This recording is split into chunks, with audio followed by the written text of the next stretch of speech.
around the numbers. In terms of the process, there's clearly some changes around quarterly monitoring, so that rather than just looking for an annual process, we want to see quarterly monitoring reports that are very timely and also of high quality, which enable ourselves and indeed the Assembly to do a more closer scrutiny exercise during the year.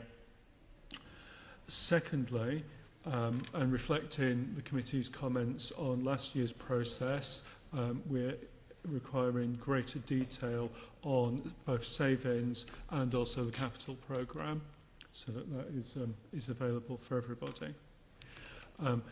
The aspect that's about the numbers is that in the numbers they reflect Home Office policy around the increase of the police precept by 1.99% to compensate for the reduction in Home Office funding to the Met. And so that is the current government policy, and so we've reflected that in the document. Obviously, if the government were to change that policy in some way between now and when the budget's set, then we would update and reflect on that. Thank you. With the exception of MOPAC, the GLA functional bodies are seeing a decrease in real terms, so cash freeze in ordinary language. What does this mean for the Mayor's priorities? I think it requires the importance of savings and efficiencies, as we've talked about, and to ensure that taxpayers' money is used wisely. TfL colleagues will be familiar with the programme that's in place there to drive savings in that organisation.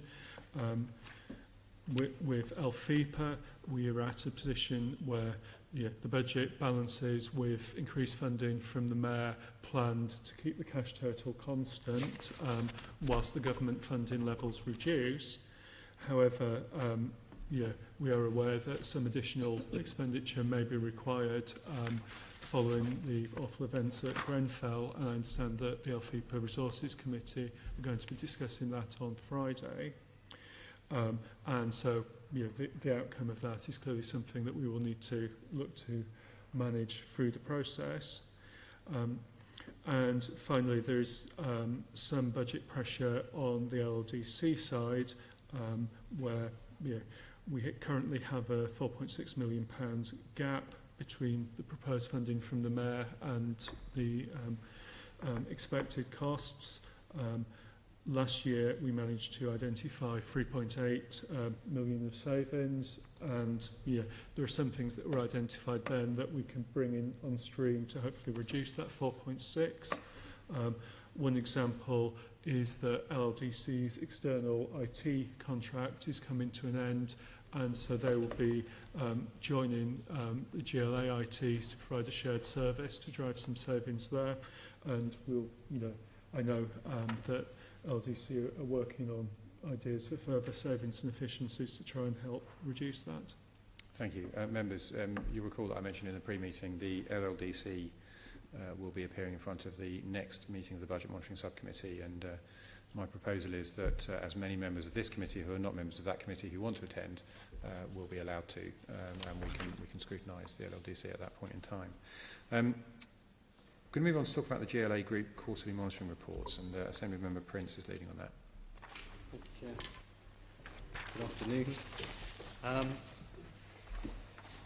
We see that, and probably quite rightly, that there's changes to the way that GLA is going to be doing its quarterly reports, and not just GLA itself, but also the family, as perhaps like to call them. Could you perhaps give me the reasoning behind these new requirements for the quarterly budget reports produced by the GLA and functioning bodies? Sure, I'd probably set out 3 reasons for the rationale for this. Firstly, it allows us to have regular monitoring of progress against savings and against efficiency targets, so that we can ensure that functional bodies are doing what they say they would do.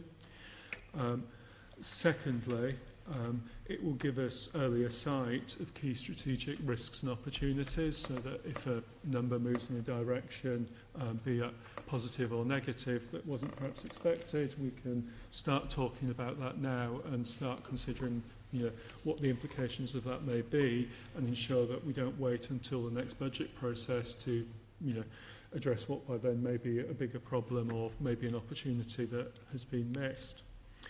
And then the third aspect of that is just improving the transparency of the GLA group and ensuring that we get better information out there.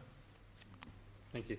I understand that historically, anyway, TfL have had difficulty providing certain data, and they've also expressed a desire to keep their financial performance reports separate.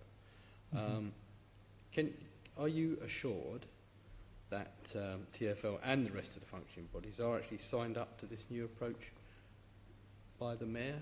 And if not, do you have means to encourage them to sign up to it?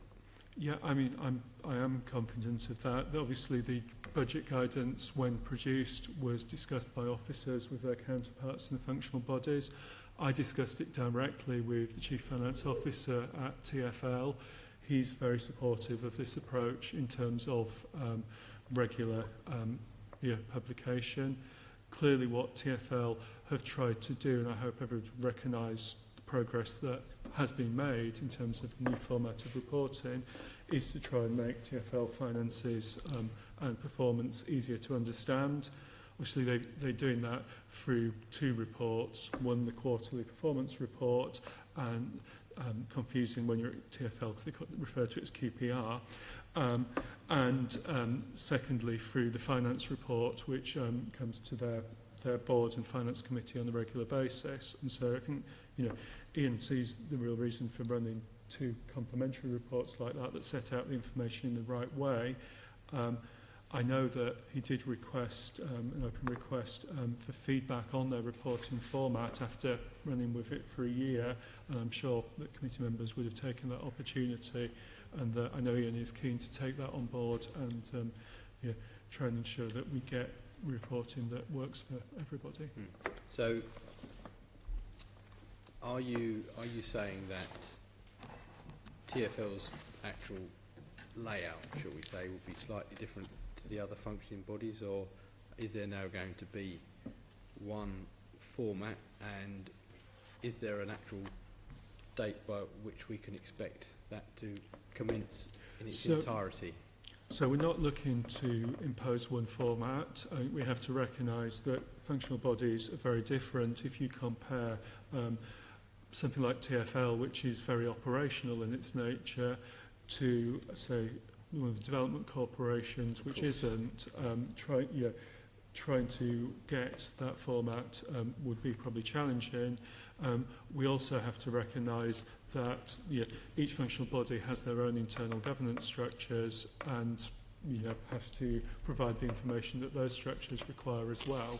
So what I hope we will see is an evolution in the approach taken, whereby all bodies are looking and open to suggestions about how they enhance their reporting and that they learn from each other's experience. So, for instance, I know the CFO of Mopac has met with her opposite number at TfL and discussed their reporting and is seeking to learn from their experience. That's clearly not to say that Mopac and TfL can report in the same way, but we're trying to ensure that where we do get some feedback and some good learnings, we can apply those where they are relevant. So it's work in progress rather than being fully evolved. It will evolve, and feedback is genuinely welcome all the way through this. But do you have a timeline by when you would hope that evolution has taken place? So we'll see the reports at the end of Q1.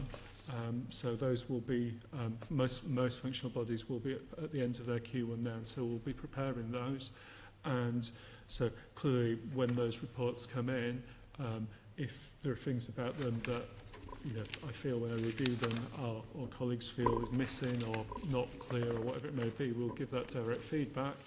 it may be that some things can be addressed quickly, other things may take slightly longer, but that very much depends on the nature of what they're able to put together for Q1, which of course I haven't seen yet. Right. But your aspiration would be? My aspiration would be that we get reports in Q1 that I hope will be pretty good. Undoubtedly there will be some points of feedback. I anticipate that some of that feedback will be things that could be addressed quickly for Q2.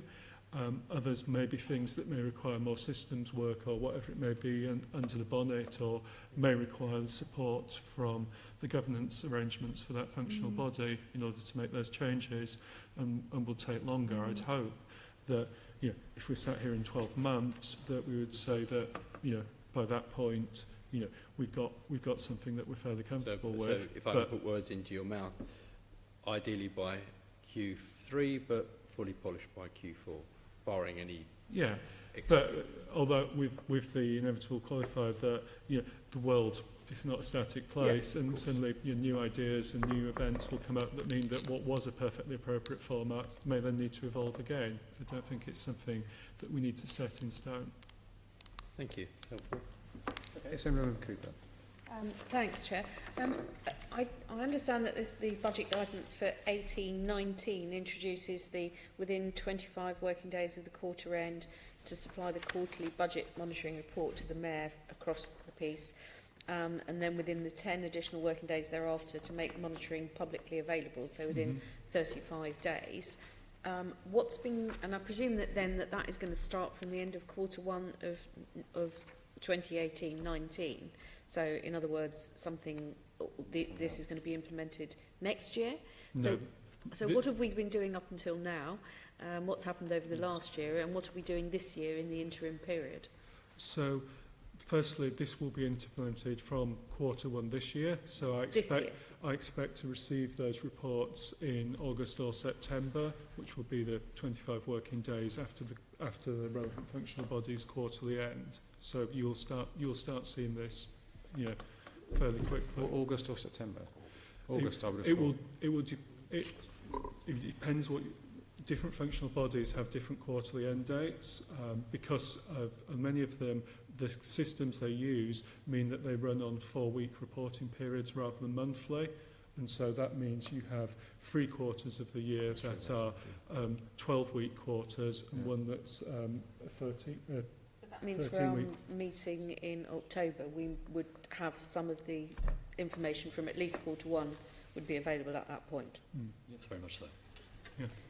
So coming back to my question, what have we been doing for the last year then, in terms of the monitoring? Or you've just been finding it so diverse that this is why you want to issue the new guidance and change things? So we've been running, in terms of the GLA, we've been running with previous practice in terms of the quarterly reporting, which then obviously comes to this committee.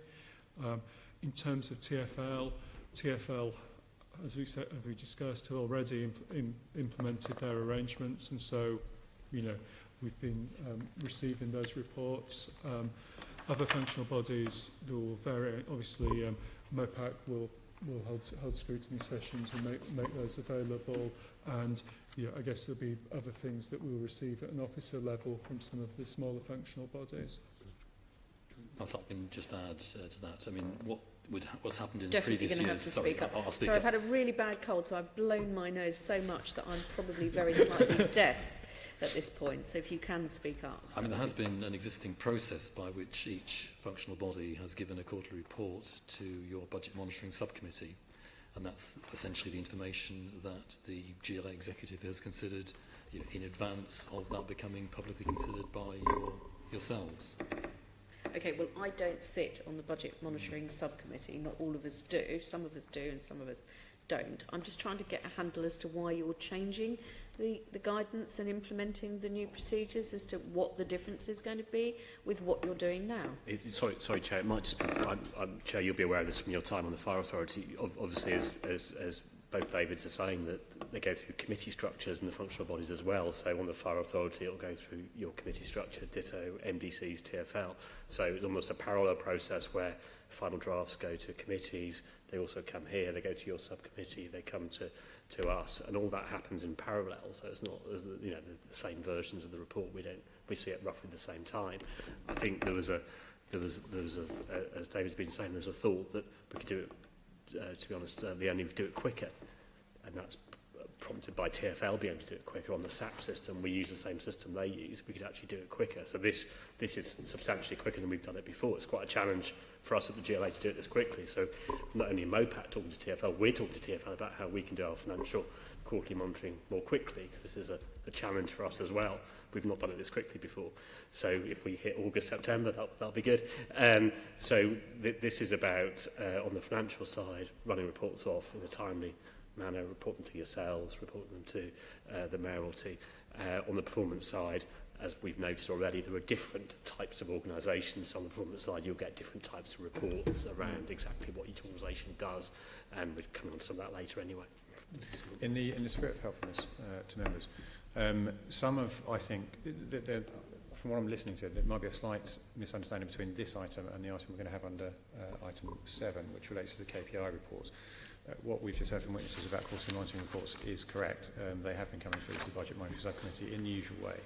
I think what the Mayor's Office are doing, and correct me if I'm wrong, David, is that they are trying to slightly change the way those reports work, and as Tom has just said, speed them up. The question about what we've been doing over the last year or so, I would suggest, would be around the KPIs, and we'll ask that under item 7. No, but I think I now understand that it's strictly around the timeliness is going to be the major change, but also perhaps some aligning of the reports so that they're more similar. Seems to be an attempt to be made to do that, despite the disparity of the actual different activities that are being undertaken. So it's both about being faster and trying to, coming in from the private sector background. I think that financial reporting is something, clearly there are processes to follow that take some time, but we ought to be turning the handle and able to produce those reports quite regularly.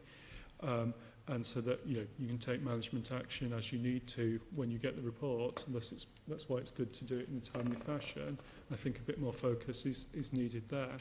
And then secondly, it is about not just accepting those reports as they exist, and we'll talk under the next agenda item about the GLA specifically, but is about saying, well, right, how can we improve those reports to, hopefully avoid some of the questions that the committee's had in the last year where you haven't been able to get the information you need from the reports, and ensure that we're being transparent and people get a picture of what's going on. And clearly that's what TfL attempted to do with their new reporting, which I do feel is a big improvement on what went before. And we want other functional bodies where there are issues to go on that same journey. Thank you. That's very helpful. Coming from private companies myself, the turnaround times looked fairly average to me, but I understand that's a bit of a change Well, there. a couple of points from me before we move on. Firstly, I would say on the TfL reports, Ian Nunn has been in and briefed committee members, and I've been to see him subsequently, and it is indisputably better. Certainly even when I first came to this building 9 years ago, getting information out of TfL at all was challenging, to say the least, and what they're producing now is significantly better. So we're on a journey with TfL, I think it's fair to say. A couple of questions before we move off this point. The first one, Assemblymember Cooper touched on, which is that it would take 25 working days at the end, or after the end of the quarter, to produce reports for the Mayor, and Tom has indicated the internal structures that they have to go through in each functional body, and that's all fine. But there's an additional 10 working days, so 2 weeks after the Mayor sees the reports before they are published. Does it need to be as long as that? What's the rationale for that? Well, I guess we'll learn through experience. It's not, I don't think the driver there is necessarily about giving the Mayor 10 days. I think the driver a lot is about the time frame that's needed for the governance processes in the various functional bodies. Sorry to pick up on that, because my understanding was that it would have to go through the functional bodies before it gets to the Mayor. That's the reason for the 5 weeks before it gets to the Mayor. And then there's a subsequent 2 weeks after the Mayor sees it before it's published. I think, Chair, it happens in, as I said before, happens in parallel. So I don't think necessarily that would happen consequently. I think it might have to happen in parallel, because these are very tight. And we did the whole thing in 7 weeks as being set out. That'd be quite a result, and it'd be much better than we do at the moment. I do agree entirely. My point, though, is that if you hit the challenging timescale of getting the reports to the Mayor in 5 weeks, why would you need an additional 2 before you publish If it? we can do it quicker, we'll do it quicker. But Okay, so it could be say 1 yeah, or something absolutely. like that. Because I mean, getting a quarterly report out 7 weeks after the end of the quarter, I would think is pretty good, pretty timely. But if it drifts a lot longer than that, then you're starting to look at dated data by the Yeah. time anyone Yeah. gets to consider it, Yeah. and Yeah. then you've problems have come and gone by then, and Yeah. that perpetuates problems sometimes. Well, which is where we've come from. We've come from quite outdated reports that come to your subcommittee, and people like David and Leonie from the private sector have said you could do it a lot quicker, so we're trying to do it a lot quicker. I mean, I'll be very pleased if we manage to hit this from a GLA point of view, and the functional bodies will, TfL have led the way, we'll see what happens. On that final point, the point that David made about different functional bodies having different quarter ends is completely correct. I'd forgotten about that actually, but TfL in particular do 13 13 4-week periods. That's Is how right. they do it. Yeah. And it's 4 and Um, 3 threes. Yeah. Yeah. Do any other functional bodies do the same, or is it Well, just we- TfL? We follow TfL because we use their system, so we Right. do exactly the same quarters as TfL. I see. This is on the financial side. Obviously, people's performance reporting would tend to be the traditional quarters because they don't run off, the performance isn't done off SAP, but the financial side is SAP. So we follow, as do OPTC, exactly what TfL do because of the SAP system. Maybe David can comment on the others. The other functional bodies essentially choose the calendar date. So it would be first quarter, June 30th, would be when they would normally be setting the clock running for quarter 1. Yes. I know there is a reason why TfL do it, why they did it. Ian Nunn explained it to me, and I've completely forgotten what it is off the top of my head. It's how the rail industry operate, I think. Yes, I think it is related to that, because it's not the way it's done in financial circles, but you can't have everything.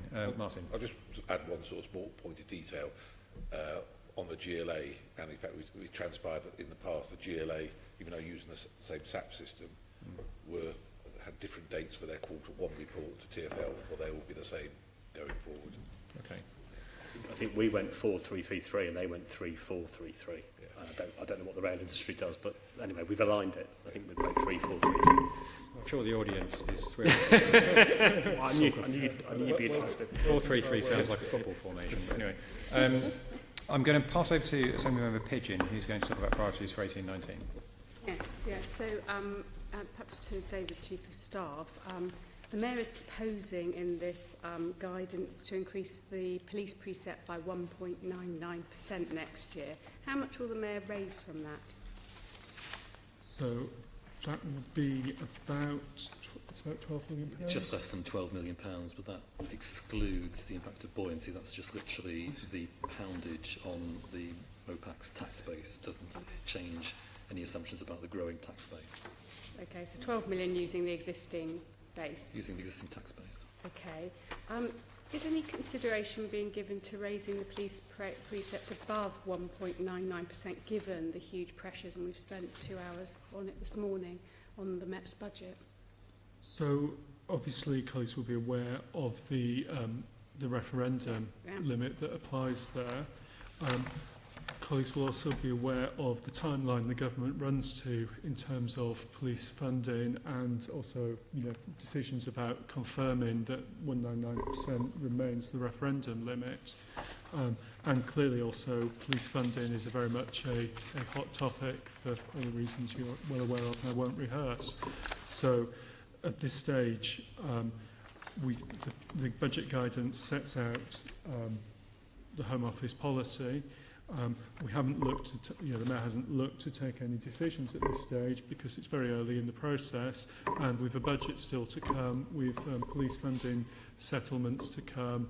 There's the pay review as referred to in your previous session, and so a lot could change between now and then, and so we just we'll wait till much nearer the time to try and for the Mayor to take a view there. On that point, sorry to interrupt you, Assemblymember Pigeon. This is to David Galley. The 1.99% referendum limit, as I understand it, is set on the GLA group collectively, not functional body by functional body. Am I right about that? There are 2 constraints. There's a constraint on the total precept, and then there's the constraint on the City of London area. And it's those 2 referendum caps that actually apply. Yeah. Implicitly, that does also then give an assumption that the police element would also have that same percentage But reduction. the Mayor has the flexibility to move money between functional bodies, doesn't he? Yes. We debated this at length during the budget process last year, that the 1.99% increase on the police precept equated to a 1.49% increase across the GLA.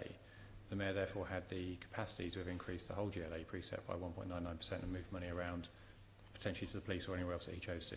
Is that understanding correct? That's correct. It's 1.46 rather than 1.49, but your point is correct. Thank you. Somebody No, that's great. I was just going to get onto that. That's great. But what's the? I know the City of London. Are you able to explain that simply, just to remind us? Because I know it's because they have their own police force and so on. But what's the issue there? If the Mayor decided to put the overall GLA precept up by 1.99, would it be he couldn't or could, depending on what the city do? The impact would be, if you did it last year, you have 4.3 million extra council tax available. And as the Chair suggests, what could have happened is then additional 4.3 million council tax could in reality have led to a reduction in business rates for the other elements of the GLA, and actually in reality then passing the benefit of that 4.3 million through to the police. So you could, by circuitous route, effectively give the Met further resource. I understood that. That wasn't my question. My question is to do with the referendum in the City of London. Because there was an issue a couple of years ago and we had to amend something, wasn't there? Because of Sure. we pushed them over their limit or something. So you have to comply with both the constraint of the 1.99 in the City of London, which is called the unadjusted precept, and the adjusted precept, which is the rest of London. So there's two effectively constraints upon the statutory calculations of council tax we have to make. Okay, so but what I'm saying is if the Mayor of London said, right, I'm going to put up council tax overall, my precept by 1.99 for the whole group, if the City of London have put theirs up by so much, it would send them over the 1.99 limit. Do you see what I mean? Where is the trigger It's there? not, sorry, it's Or is it not, not? this is about the Mayor's component of council tax, and there are two decisions to take about the overall component and then about what happens within the city. It's whether the City of London Corporation decides to raise, freeze or cut council tax, or whether any individual London borough decides to do so is irrelevant, because it's not about the total tax level, it's about the amount that the Mayor levies. Okay, I just thought it was something strange because of the policing in the city, and I recall, I'll come back to another time, I won't waste the committee, but there was something a couple of years ago we had to adjust. Yes, because the element of the precept that the city bears cannot increase by 1.99%. A couple, 2-3 years ago, we had a position where, in fact, the overall precept across London didn't go up, but the city element, in fact, would have breached the 1.99. So we had to come and adjust the budget to make sure that those few thousand people in the city didn't have that increase. Yeah. So it does, it's a bit of an artificial constraint. Okay. We've been talking about police funding and stuff, and I guess until we know more from the government, you can't assess whether what you're at the moment planning to put in will be enough. 12 million doesn't sound like enough to bridge any issues with the budget, or you know what the circumstances are. I guess it's a state of flux, Well, really. let's be clear, the £12 million and with the extra buoyancy, you're looking at about £16 million. All that will do is match a reduction in funding from the Home Office. It's not providing any additional resources to the Met, it's just compensating for money that the Home Office says it's going to take away. Well, we don't know yet what's going to be fair. You know, I'm That- not to defend the government. We don't know. There's a funding gap. It goes towards helping that gap. There's a funding gap beyond that. We're just at this stage applying the Home Office stated policy. They may choose to change that policy in one direction or the other. Time will tell. Okay, let's move on to another area. Your guidance states the GLA group's expected to achieve an average of 50% affordable housing on any new developments. And then this line, subject to service-specific statutory responsibilities. So what parts of the GLA group are not expected to achieve 50% affordable housing requirement? So I think that's particularly a reference to MOPAC, and MOPAC operates under a different legislative framework from some of the other functional bodies, and has a legal requirement to achieve best consideration for properties, and that's not something that the Mayor of London of the day has the power to override. So where MOPAC are on this is that they're committed to achieving as a minimum the local policy requirement for affordable housing when they make a disposal, obviously on the basis that a disposal is something where people would want to build housing in that location, which may not always be the case. But if that's the case, their expectation is that the local policy requirement for affordable housing will be met, and also they'll encourage and kind of point bidders towards the affordable housing grant opportunities that are available to try and achieve more. In terms of larger sites, they'll work with the London Development Panel and its successors to try and have greater control on delivery, and in particular work with GLA and Homes for Londoners to explore all opportunities. And I think what you'll very much see there is a kind of a quite site-by-site approach, where there are some sites there are definitely opportunities to go further, others may prove to be more challenging. Basically, the police estate, which is about to be, cleared out of the consultation that came out on Friday, huge numbers of sales, probably like we haven't seen before, having looked through the document. None of those will meet 50% affordable housing. Some may, as you say, the MOPAC have a best value consideration, and so they have to look at the value of the offers they receive. Yeah? And that's why it's a combination of the planning requirements, which obviously bidders who are seeking to carry out residential development on those sites will have to comply with if they're going to gain planning permission, and also the funding that's and opportunities that are available around affordable housing grant do provide an opportunity to look at getting above those local requirements. Okay, and finally I want to pick up, it's an area we spent a lot of time on last year at committee, the funding for OPDC. So in your final budget, after a lot of pressure from the chair of this committee and our committee as a whole, your budget contained 2 million of contingency funding. Has the OPDC used its contingency funding this year? Not yet. In the interest of transparency, if I just try and walk through exactly where we are, so hopefully we're all on the same page. So OPDC's agreed budget for 2016 was originally at group budget level £5.4 million, but then a decision was made by the previous mayor to add in a further £6 million for that year. So the 16-17 budget was £11.4 million.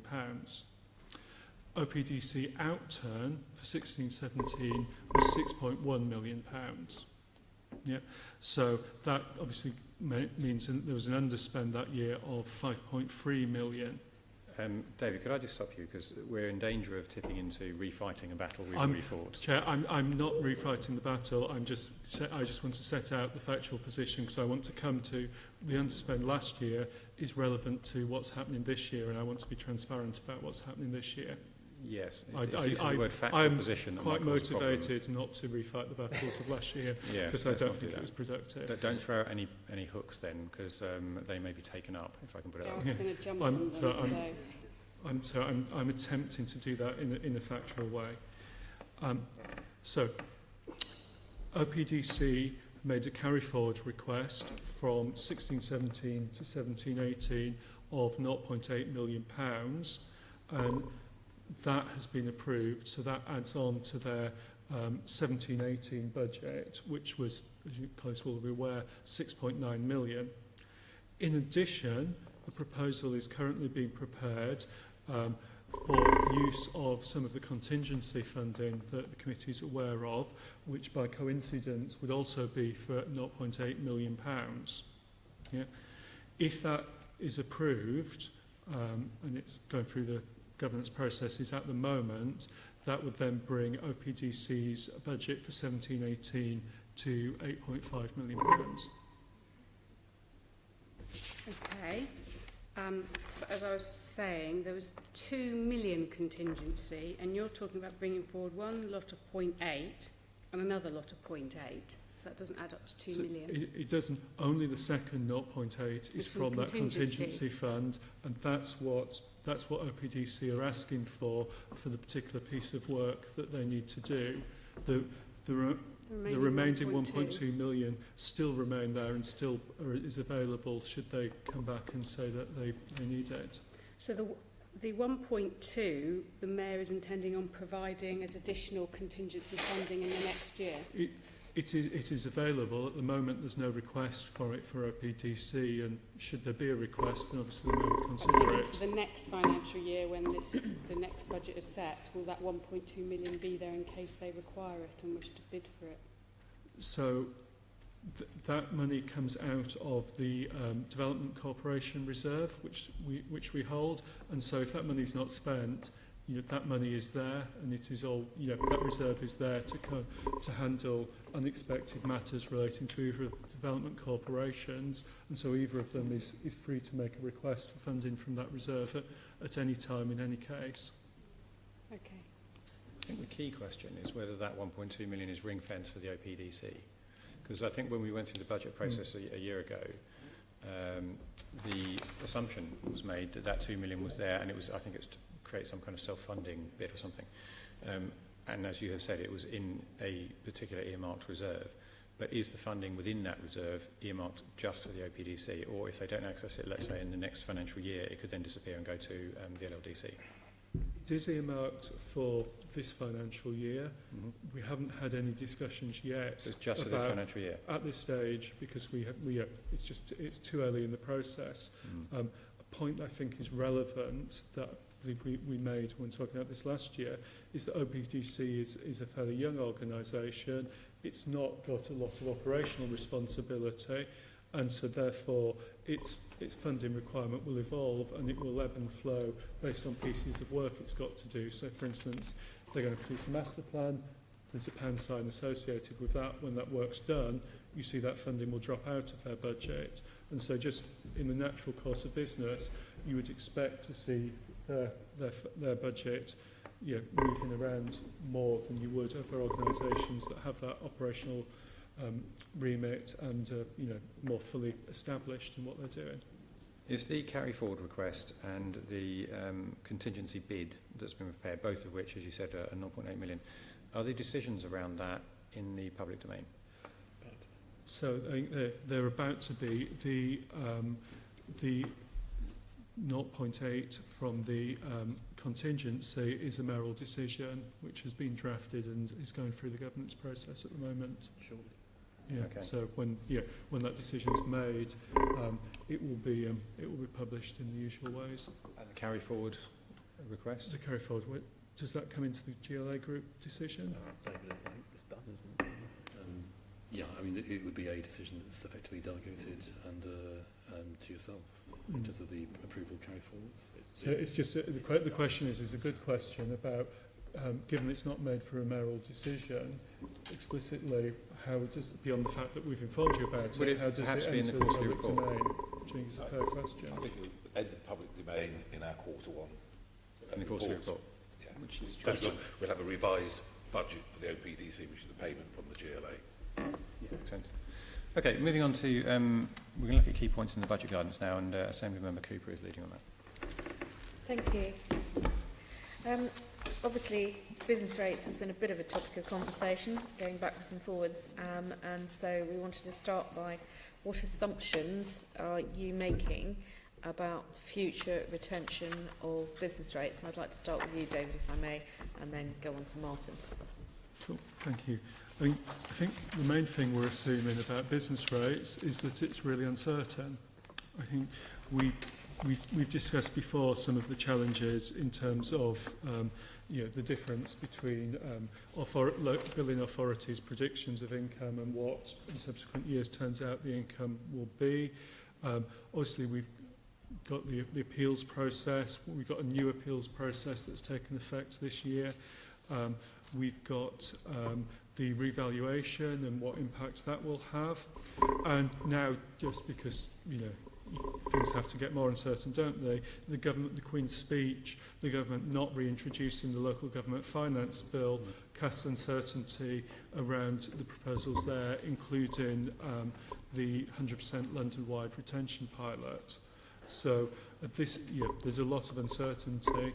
At this stage in the process, we haven't made any assumptions of business rate income differing other than those we made in the 17-18 budget, and we will keep that under review as we get the returns from billing authorities, some of which we get in September, but really the most substantive and informative ones are the ones we receive at the end of January, which make clear how much money we're actually getting for the budget. And so, that's just an uncertainty we have to live with and manage with through the process.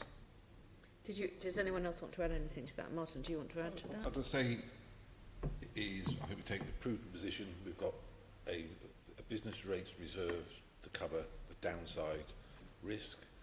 At the moment, we're not factoring in any growth for the reasons that David said, but it uses a sort of a positive signal.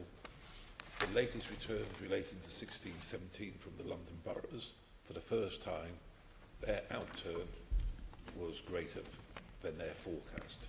So, being a sort of glass half full person, there's the prospect, but we won't know until we get the official return from the boroughs, that we will see growth in future forecasts. But we must remember we've still got a past deficit to cover.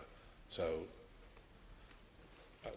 the picture is more positive than it was a year ago, but all the uncertainties remain. Right, and possibly with the additional new uncertainty of the Queen's speech, and it would appear possibly not moving any further than where we are now. Yes, and I guess you might add economic uncertainty as well in terms of medium to longer term business rate income. But I'll just add, at official level, the government are going to restart their various steering groups and working groups on business rates retention, including the reviewer needs again.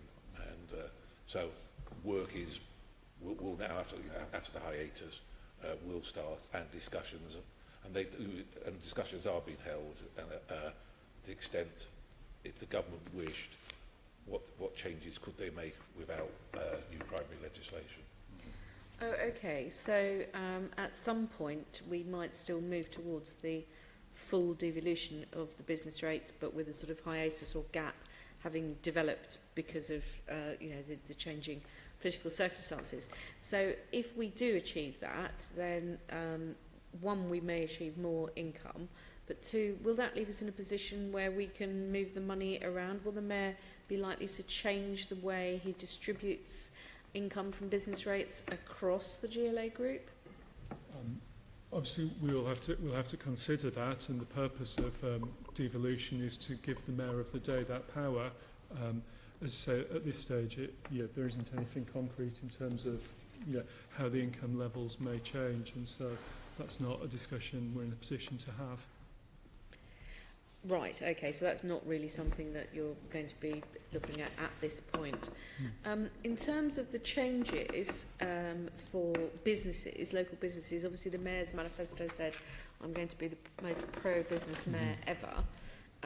So consulting with businesses on the further devolution as that progresses, how is the Mayor going to undertake that consultation with businesses? And will that be tied together with the 2018-19 budget work? What's the Mayor hoping to achieve there in terms of business buy-in, I guess, really? So there are probably two aspects there, I think. The first is the decision around whether devolution should happen. Obviously, the Mayor is working very closely with London councils on this matter, and they're engaging with all relevant stakeholders, as you would expect. In terms of the budget itself, there is already a statutory requirement for the Mayor to consult businesses on the budget. That's not specific to the GLA, it applies to all local authorities. Now, The budget guidance, you'll be aware, was published earlier this year and before the Queen's speech. Yeah? And so we're now not going to get what we thought we were going to get in April 2019, which is the power to reduce the business rate multiplier. Yeah? Or alternatively get more control around rates reliefs. Those may happen, as Martin says, in future, but yeah, they're not in the legislative programme at the moment. Yeah? And if those powers were coming to us, we definitely saw a need to look at how can we improve business engagement, because clearly those decisions are important decisions for businesses, particularly given the, on one hand, the rate rises that businesses in London are facing now, but also the need that businesses see, for instance, for investment in our transport infrastructure. So we just, yeah, that was why this particularly was flagged in the budget guidance, because in that context it was seen to be, we should look and see, can we improve how we consult. That urgent driver, as we say, has gone away, at least for now, so it's not maybe quite as urgent a thing to review as it was, but we still do want to have a look at that and see if, if we can improve the way we do consult.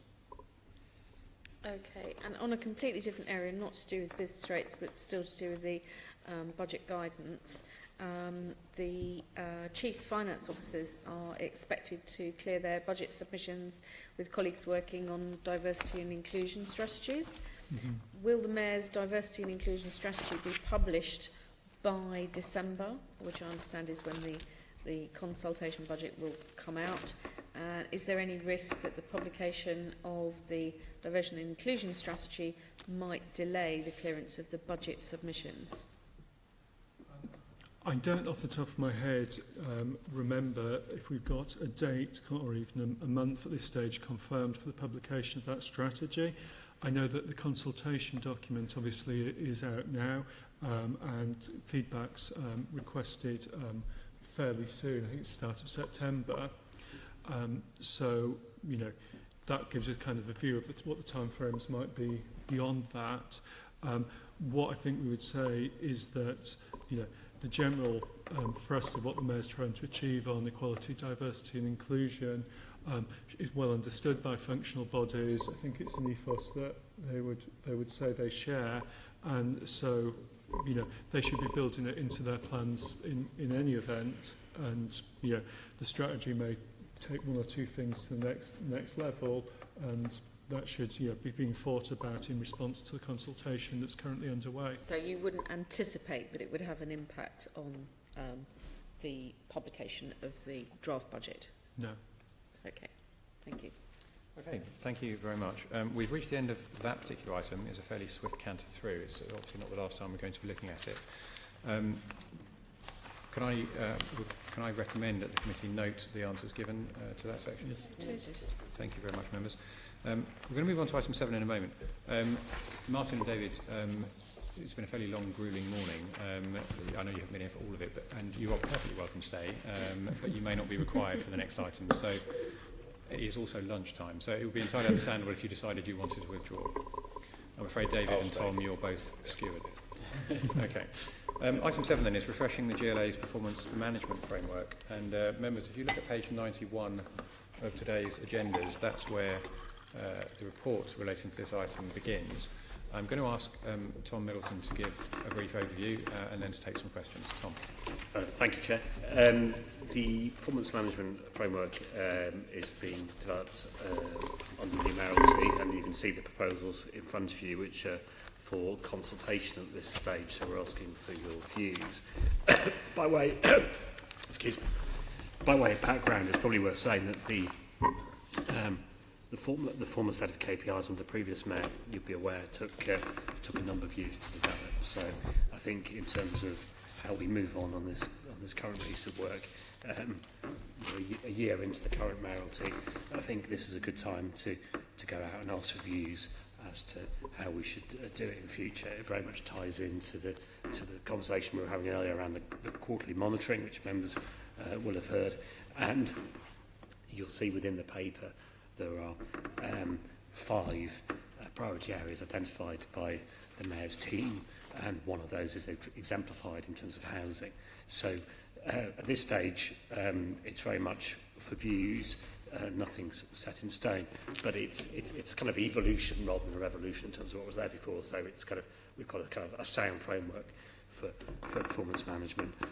We're looking to sharpen that up according to the priorities of the new mayoral team, and in so doing consult yourselves.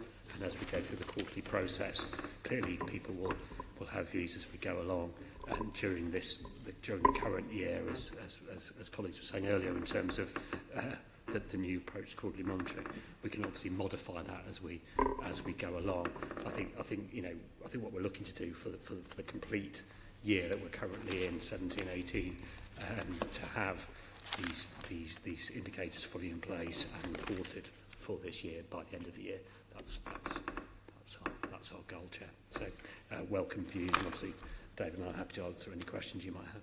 Okay, first and foremost, I thank you for that report, and also for the written report, and the example that you've attached in the Appendix B, which is that particular example relates to housing, so it's not all 5 of the approaches.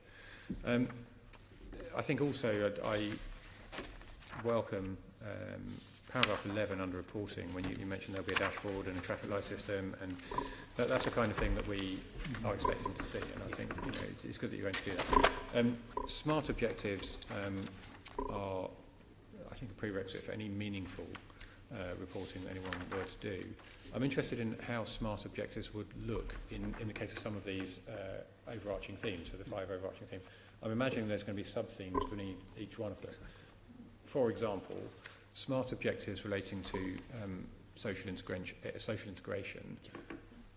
What kind? Can you give me an example of how you could set smart objectives under that heading?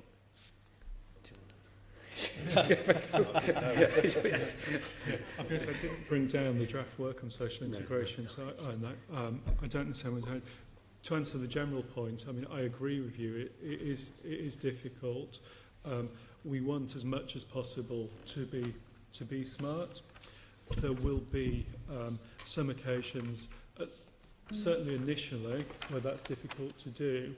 Clearly, one of the early priorities for Matthew Ryder as the relevant Deputy Mayor, given that this is a relatively new field, if you like, is to try and understand what data is out there or could be collectible, which could then we can form a baseline, and then a smart target can be set on top of that. And so it could be that you set an initial outcome, which is to say that by this date we will have a range of performance measures in a space where performance measures today just don't exist. I mean, Tom in his report has made a distinction between targets, which are indicators, and milestones, which are deliverables. It's important that we don't blur the distinction between the two, I think, otherwise you have a less meaningful document. And setting a milestone as to when we will have this or that is I think, confusing the two somewhat. So it's almost a watch the space thing. I mean, I appreciate this takes a lot of doing. And Tom, just to clarify something you said a moment ago before I throw it open to other members, you said that you hoped that this would be up and running by the end of the year, is that right? Well, I think we're trying to get it up and running now, but we're talking about the end of the calendar year. In terms of what you can expect in terms of kind of robust data, we're obviously very much wanting for this year as a totality to have those numbers in place. So, obviously it won't all be there for quarter one, because we're still talking about it and still developing it, but it will be there for the whole year, and so we will endeavour to do it retrospectively almost for the entire year. The entire calendar year or the entire financial year? Financial year, so Q1 to Q4. Right, so when can we first expect to see the complete suite of KPI reports coming into the public domain? Well, given that I think we've missed Q1 already, so I mean, let's say Q2. Well, it depends what you mean by complete suite. Clearly, what we do want to try and get to is a point where the dashboard and the reporting are comprehensive across all the GLA's activities. That's going to be a gradual process to undertake. We've pointed out the areas where we're starting, and obviously housing you've got as a documented example of that for feedback.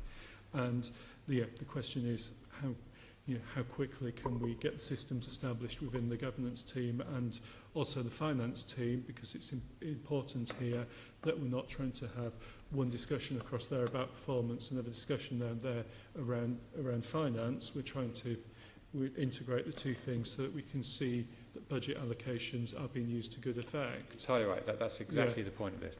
And I totally endorse everything you've just said there. It's a question about the timing, because when we were going through the budget process at the beginning of this calendar year, or started obviously late last year and then through the beginning of this calendar year, at that time we were given indications that the KPIs would be out once the budget is set. Well, that's true, but the impression was that it would be very closely aligned. And you know, the budget was set in February, came live on the 1st of April. It's now the 19th of July. It's stretching out a bit, and not underestimating the scale of the challenge. It is not an unreasonable question to say, when will this be up and running, and will we be getting it so we can actually reasonably measure the impact of the budget and the budget spend in terms of the performance that we get out of it. I think Q2 we'll obviously have more by then. Exactly as David said, exactly what we have. We're not, not in a position to say right now, but Q2 obviously aligns with the budget process and the budget setting process in later. So will that be that the report will be issued in Q2, or that will be looking at Q2, or the report that finally gets issued will look at Q2? So Q2 ends at the end of September.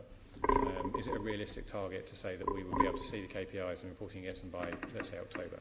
That's a bit we're not quite sure about. I think it's a reasonable expectation to see a fuller set of indicators at Q2. I mean, I can't say right now exactly where we'll be at then, but I think it's realistic to say, at the very least you'll have the full set according to priority themes. Exactly where we are, as Dave says, with the monitoring on the financial side as well as the performance side, remains to be seen. Okay. I don't want to overpromise now, but I mean, I think it's probably worth reiterating that I absolutely take your point, Chair, around the last budget process, the new financial year. Just to emphasise that the previous system took a number of years to embed, so let's be realistic. You also said that it was a process of evolution, not revolution. Absolutely. So I'm assuming we haven't just torn everything up and started again. Exactly. So all the data you previously saw, you will still see. So the Q1 report you will see will be no different from the previous quarter. So that's a bedrock of information according to the project performance and programme activity that you'll still see. This is kind of trying to make more sense of it from the new Maltese perspective, but so the existing information still exists. When did the work start on producing the new suite of reporting? This work has been going on since the budget process. Could we talk to you about it then? So we've been working on this since the last budget setting process. So a year. Probably not. It's not. I think that would probably be a bit misleading. I think it's fair to say that we had an initial conversation last summer into autumn, perhaps, and we restarted the work in anger a few months ago. I think it's fair to say that through last autumn and winter, the budget process itself took over and took a lot of time, and kind of beyond that, we've started trying to push on this again. I mean, the conversation started 15 months ago. It paused while we went through the budget process. It was then picked up again once the budget process was concluded. It was when the new mail team came in, it's clearly one of the things we talked about at a high level, obviously, because it's one of the things that needed to be addressed. As David said, the setting the first internal budget was quite a big exercise in itself, because it involved looking at all the previous budgets and making amendments and looking at these sort of priorities. Obviously, the last few months have been busy, particularly for David, with various events going on around London. So, we're at a position now where we're keen to get something in place for 17-18, and you'll see that. And it's additional rather than instead of what we have at the moment, so there's nothing being lost. So we're still kind of fully transparent. Exactly what we'll have when, not entirely sure, but it's entirely reasonable for you to expect something meaningful at Q2. I can't say right now what that will be, but it'll be obviously more than you've got here.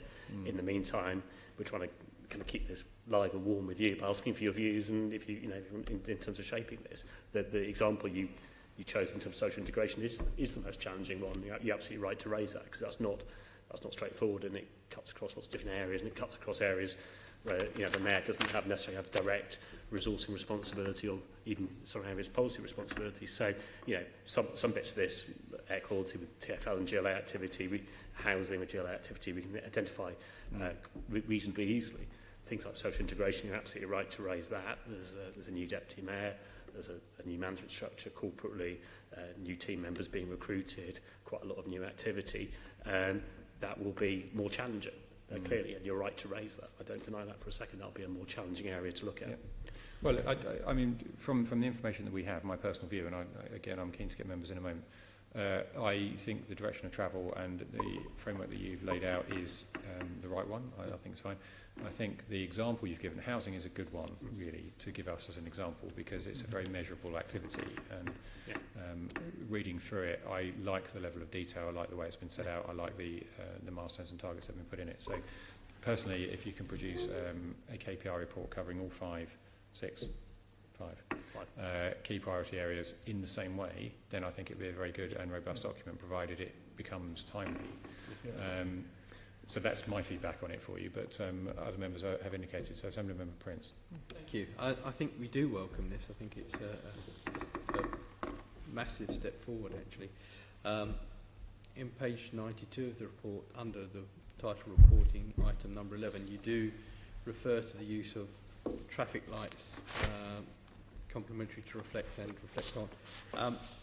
Looking at the actual example that you've given, which is starts on page 95, but probably better to look at later pages. Using the RAG, or traffic light system, I don't see where that fits in on this template. And could you also consider having the pictorial arrows as well? Because that not only tells you where you are, red, amber or green, but also gives you an indication as to direction of travel. They're very helpful, I think, and meaningful. Absolutely. In terms of the particular point you raised on the RAG rating, that's the level of information beneath this, which the Chair raised just earlier.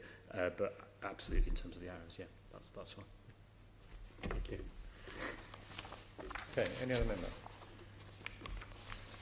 Okay, so that's a general thumbs up, Tom, I think it's fair to say.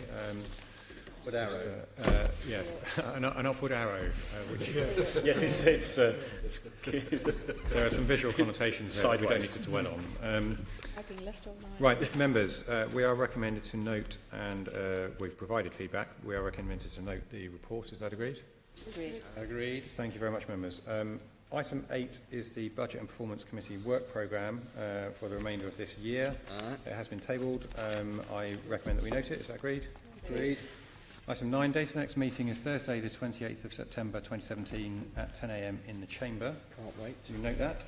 Agreed. Item 10, any other business the Chairman considers urgent. There is a paper that has been circulated. I would move the recommendation on that. Is that agreed? Agreed. Okay, there is no further urgent business, and therefore I declare a very long meeting closed. Thank you. Well done. In and out of the chamber about 40 seconds. GLA Chamber